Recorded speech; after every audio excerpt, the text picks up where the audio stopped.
एक बार गौतम बुद्ध से उनके एक शिष्य ने पूछा, गुरुजी कृपया हमें बताएं कि कर्म क्या है।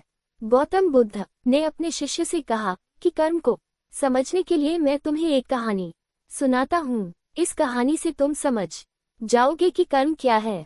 बुलंदशहर का राजा घोड़े पर बैठकर अपने राज्य का भ्रमण कर रहा था। चारों तरफ भ्रमण करने के बाद वह एक दुकान के सामने आकर रुक गया। रुकने के बाद राजा ने अपने मंत्री से कहा कि मंत्री जी, मालूम नहीं क्यों, लेकिन लगता है कि इस दुकानदार के लिए कल ही फांसी की सजा सुना दूं, इसे मृत्युदंड दे दूं। मंत्री राजा से इसका कारण पूछ पाते इससे पहले राजा आगे बढ़ गए। मंत्री ने इस बात का कारण पता करने के लिए अगली सुबह भेष बदली और आम जनता का रूप लेकर दुकानदार के पास जा पहुंचा।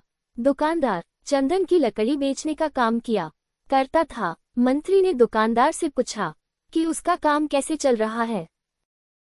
तब दुकानदार ने बताया कि उसका बहुत बुरा हाल है। लोग उसकी दुकान पर आते हैं, चंदन को सूंघकर उसकी प्रशंसा करते हैं, लेकिन खरीदता कोई नहीं। मैं सिर्फ इसी इंतजार में बैठा हूँ कि कब हमारे राज्य के राजा की मृत्यु हो और उनके अंत्येष्टि में मुझसे बहुत सारे चंदन की लकड़ी खरीदी जाएगी और शायद वहां से मेरे व्यापार में बढ़ोतरी होनी शुरू हो जाए।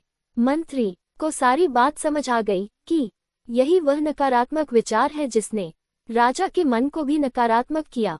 वह मंत्री बहुत बुद्धिमान था। उसने सोचा कि मैं आपसे थोड़ी चंदन की लकड़ियां खरीदना चाहता हूँ। ये सुनकर दुकानदार भी खुश हुआ और उसने सोचा कि चलो कुछ तो बिका। उसने चंदन की लकड़ी को कागज से लपेटा और अच्छी तरह पैकिंग करके वह लकड़ी मंत्री को दी। मंत्री अगली सुबह चंदन की लकड़ी लेकर राजा के दरबार में पहुंचे और राजा से कहा कि महाराज, वह जो दुकानदार है उसने आपके लिए तोहफे के रूप में चंदन की लकड़ी भेजी है। ये सुनते ही राजा बहुत खुश हुए और मन ही मन सोचने लगे कि मैं बेकार में उस दुकानदार के बारे में गलत बातें सोचा करता था। उसने चंदन की लकड़ी को हाथ में लिया। उसमें बहुत ही अच्छी सुगंध आ रही थी। राजा इससे बहुत ही खुश हुए और उसने दुकानदार के लिए मंत्री के हाथों सोने के सिक्के भिजवाए। उसी आम जनता का रूप लेकर मंत्री अगले दिन सोने के सिक्के के साथ दुकानदार के पास पहुंचा। दुकानदार बहुत खुश हुआ और उसने सोचा कि मैं राजा के लिए कितनी गलत बातें सोचा करता था। राजा तो बड़े ही दयालु हैं। ये कहानी जब खत्म हुई तब गौतम बुद्ध ने अपने शिष्यों से पूछा कि अब आप बताएं कि कर्म क्या है।